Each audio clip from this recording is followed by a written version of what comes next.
जय हिंद। मैं शमशाद आलम। All India Majlis-e-Ittehadul मुस्लिमीन के सुप्रीमो बैरिस्टर असदुद्दीन अवैसी अभी और इस वक्त में बिहार के दौरे पर हैं। इससे पहले भी वो बिहार के दौरे पर थे, लेकिन 5 अक्टूबर से वो बिहार के दौरे पे हैं और सभा कर रहे हैं।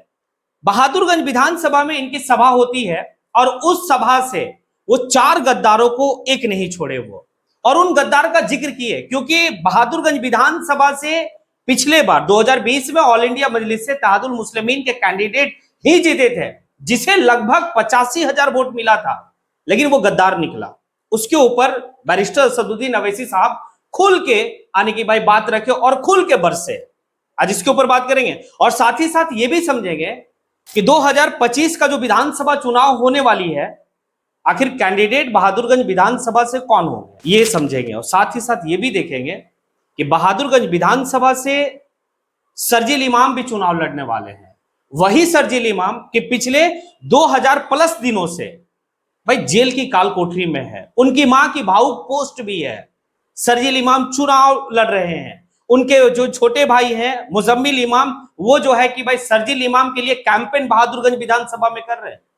इसके ऊपर भी बात करेंगे। ये दोनों कैंडिडेट ऑल इंडिया मजलिस-ए-इत्तेहादुल मुस्लिमीन के जो कैंडिडेट होंगे उनके बारे में भी और शर्जील इमाम के बारे में भी, दोनों का कंपैरिजन को हम लोग देखेंगे और समझेंगे।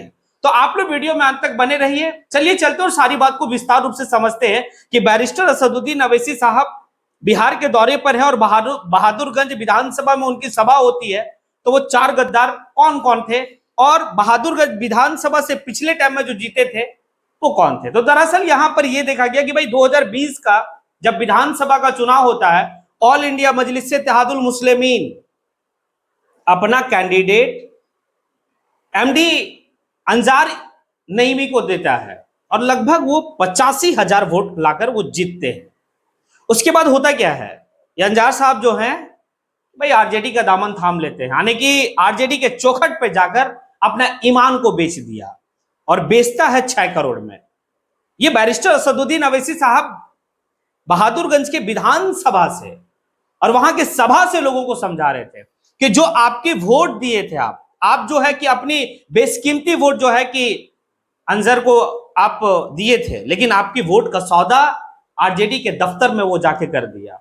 तो एक बात तो है कि आपने विधायकों को खरीदा है, नेता को खरीदा है, जनता को नहीं खरीदा। जनता आज भी उसी मोहब्बत में है, बैरिस्टर असदुद्दीन अवैसी साहब का मोहब्बत में है। अब देख लीजिए ना, ये व्यक्ति ऑल इंडिया मजलिस-ए-इत्तेहादुल मुस्लिमीन का सैंपल से जीते, चल गए आरजेडी में, ठीक है, लेकिन आपने बहादुरगंज विधानसभा के अवाम के लिए आपने क्या किया? आज भी बहादुरगंज विधानसभा के लोग पलायन कर रहे हैं। वो जो है कि महज शादी का मतलब 15 से 20 दिन के बाद यहां से बाहर चले जा रहे कमाने के लिए। ये स्थिति है बहादुरगंज विधानसभा का। दूसरा है कि बहादुरगंज विधानसभा में मोटेशन के नाम पे 3 से 6,000 रुपया लिया जाता है। अब बताइए कि क्या लोग जिताए थे अंजर को इसीलिए, एमडी अंजर को इसीलिए जिताए थे कि आप अपना ईमान का सौदा कर लीजिए, उसके बावजूद भी जो है कि वहां के लोगों का हक और हुकूक की बात ना कर सके।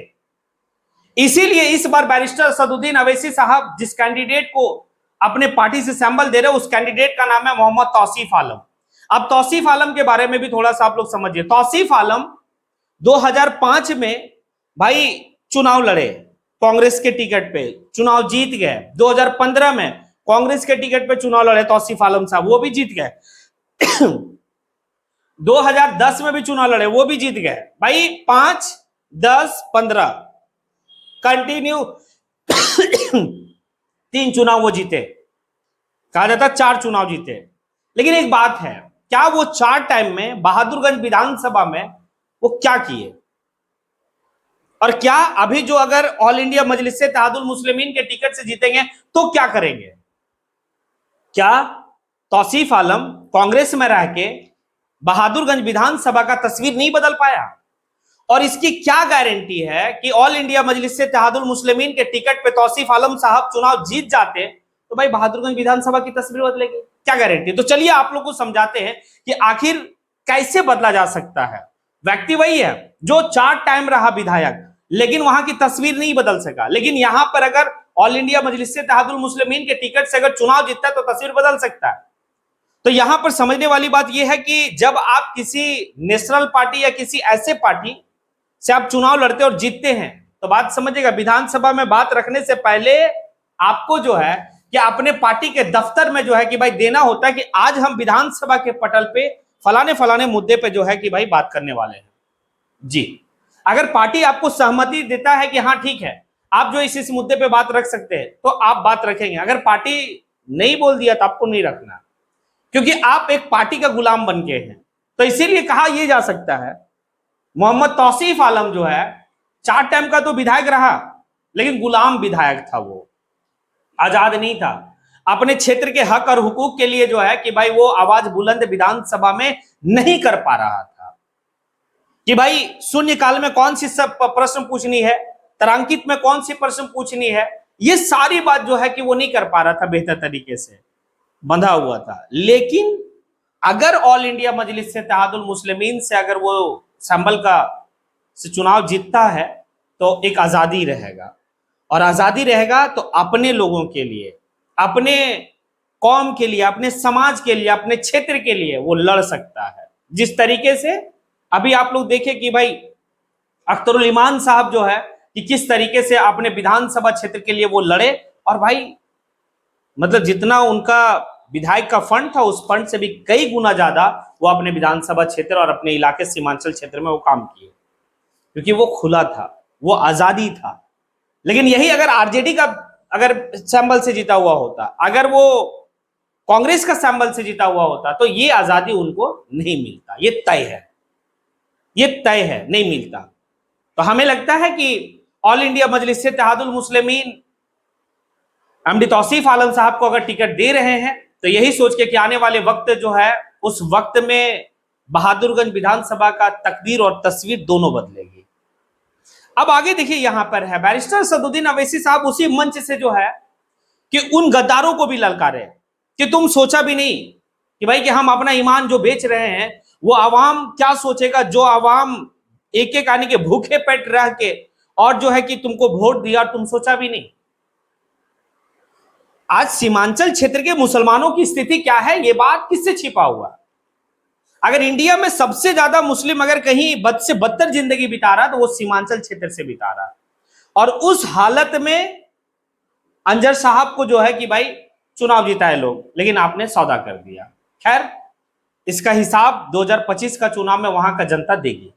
ये सारी बात जो है कि बैरिस्टर असदुद्दीन अवैसी साहब बहादुरगंज की जो विधानसभा, उस विधानसभा के मंच से जो है कि भाई बात कर रहे थे, ये है।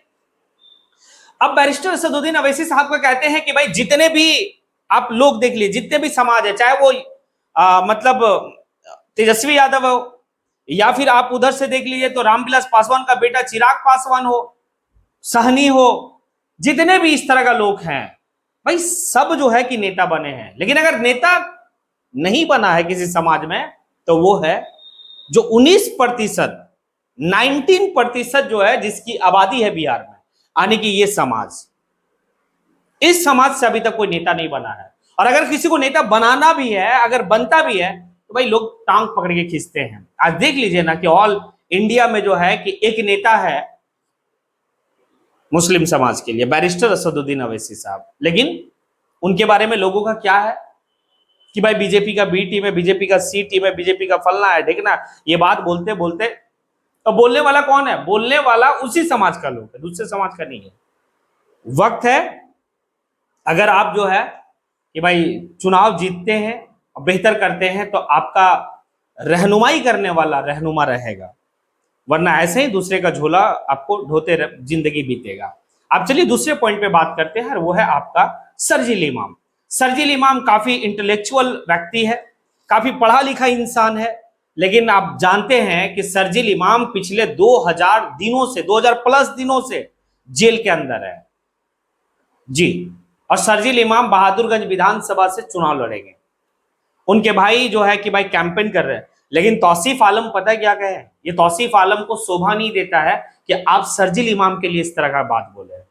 वो कहते हैं मैं नहीं जानता हूं कौन है शर्जील इमाम। भाई शर्जील इमाम को नहीं जानते हो ऐसा नहीं है, कौन नहीं जानता? पूरे हिंदुस्तान के अगर थोड़ी सी भी राजनीति में अगर सोच रखता होगा तो शर्जील इमाम को जानता है कि शर्जील इमाम अगर आज 2000 दिनों से अगर किसी जेल की कोठरी में बंद है तो वो अपने जगह जमीन की लड़ाई के लिए नहीं बंद है, वो इस मुसलमान की हक की बात किया था, मुसलमानों की आवाज बनने का कोशिश किया था, उसी का आज जो है कि भाई उन्हें जुर्म मिला है। और तौसीफ आलम साहब कह रहे कि हम जानते नहीं है। तो तौसीफ आलम साहब, इतना भी गुमान अच्छा नहीं है।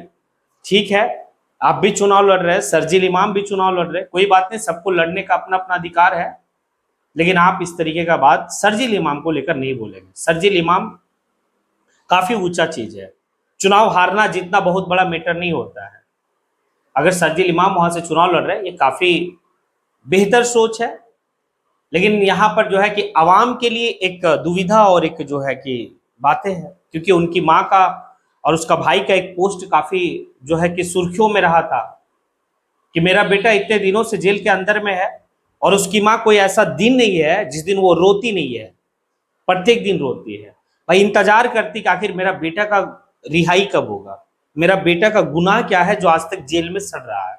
और वो जो जेएनयू से पढ़ा हुआ और काफी इंटेलेक्चुअल व्यक्ति है, काफी पढ़ा लिखा व्यक्ति है, उस व्यक्ति को अंदर जेल में और वो चुनाव लड़ रहा है। तौसीफ आलम ऐसा अगर कह रहे हैं तो ऐसा ना हो कि नेगेटिव पॉइंट में आपका जो है कि चला जाए, तो इसीलिए बहुत कुछ जो है सोच समझ के कहा जाता है। अब आप लोगों से सवाल है, जिस तरीके से बैरिस्टर असदुद्दीन अवैसी धुआंधार जो है कि अभी बैटिंग कर रहे हैं बिहार में, अब आप लोग को देख लीजिए कि भाई बहादुरगंज विधानसभा में उनकी सभा होती है, अभी जो है वो सीमांचल से बाहर निकल के आज जो है कि उनकी सभा 2 जगह है, उसके ऊपर भी हम लोग वीडियो बनाएंगे। और आज एक व्यक्ति पार्टी का कैंडिडेट बनने जा रहा जो गैर मुस्लिम है, एक तो राणा रंजीत सिंह ढाका से है, आज जो है कि एक व्यक्ति है, इसके ऊपर भी वीडियो बनाएंगे। आप लोग कमेंट बॉक्स में आके कमेंट जरूर करें। इसी के साथ मैं अपनी बात को यहीं पे समेटता हूं। जय हिंद।